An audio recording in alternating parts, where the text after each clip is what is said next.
Hello, and welcome to our 6-part series on back pain care. The purpose of these videos is to present a standard, evidence-based approach for managing patients with back pain in primary care practices at UCLA. The videos have been designed to ensure that patients receive high-quality care while reducing unnecessary imaging. Another goal of these videos is to decrease unnecessary specialty referrals for the majority of our patients who have non-specific back pain that is likely to resolve with conservative management. This is the 6th and final video in the series. In this video, we will discuss how to manage patients with chronic back pain. We are defining chronic back pain as pain that has been present for at least 3 to 6 months, even if this represents the first episode of back pain for the patient.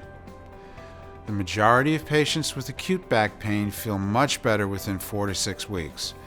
Patients with acute back pain may have repeated symptom flares over time, but they feel better and fine in between. These patients can be treated using the conservative management plan described in video 3, each time their back pain flares up. In between flares, they are likely to benefit from preventive exercise routines, weight loss if they are obese, and addressing ergonomic issues at the workplace in order to prevent back pain syndromes. However, patients with ongoing persistent pain for 3 to 6 months or more are a different group and require a different approach to treatment. At the 3-month point in the treatment pathway, all patients with non-resolving chronic pain should have already received physical therapy. They also should have received imaging, either an AP and lateral spine film if their pain is nonspecific, or an MRI if their pain suggests a neurologic source such as herniated disc or spinal stenosis. Patients with a clinical picture of spondyloarthropathy have pain that is worse at night and upon arising, but it improves as the patient moves around. These patients can be referred to rheumatology for additional assessment.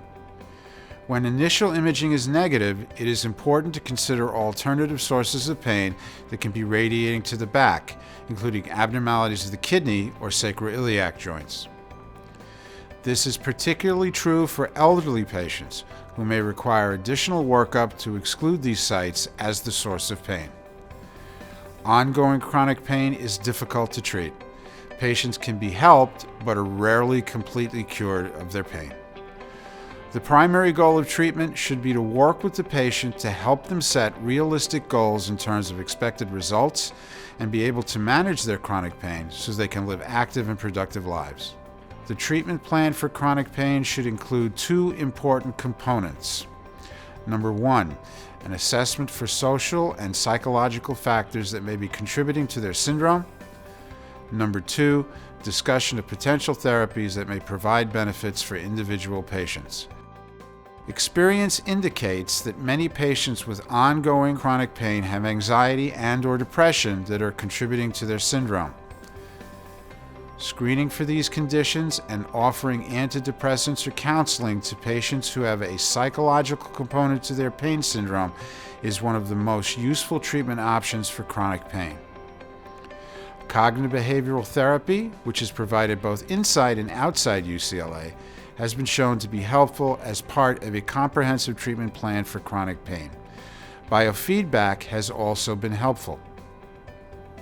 Potential helpful therapies also include medications. As with any chronic pain syndrome, providers should discuss the costs and benefits of long-term use of acetaminophen and non-steroidal anti-inflammatory drugs with chronic back pain patients. Patients on long-term non-steroidal anti-inflammatory drugs will benefit from concurrent use of a proton pump inhibitor to minimize the risk of gastric ulcers. Opioids and muscle relaxants have significant risks of addiction when used to treat chronic pain. There are several options other than medications that can be offered to patients with chronic back pain, but the evidence suggests that patients who benefit the most are the ones who have positive expectations of benefit before starting. Making sure that the patient is on board with the treatment plan is very important. These possible treatment options include acupuncture, exercise therapy that includes core strengthening or flexion extension stretching that patients can perform on their own or can be guided by a physical therapist.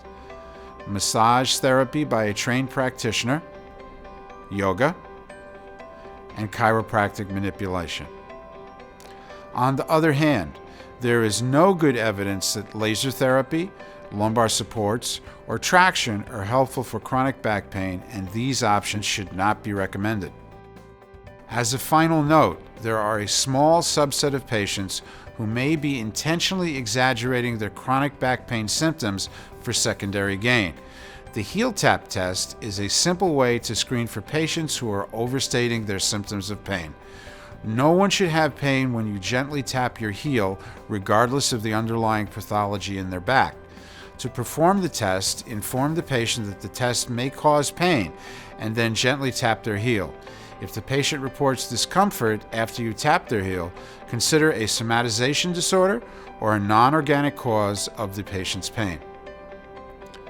While the treatment approach for chronic back pain can be coordinated from the primary care settings, the UCLA Pain Management Center and the Physiatry Service at the UCLA Spine Center are also willing to develop a comprehensive approach for these patients, which may include non-surgical interventional procedures, as well as enrollment in clinical trials of new modalities to treat chronic pain.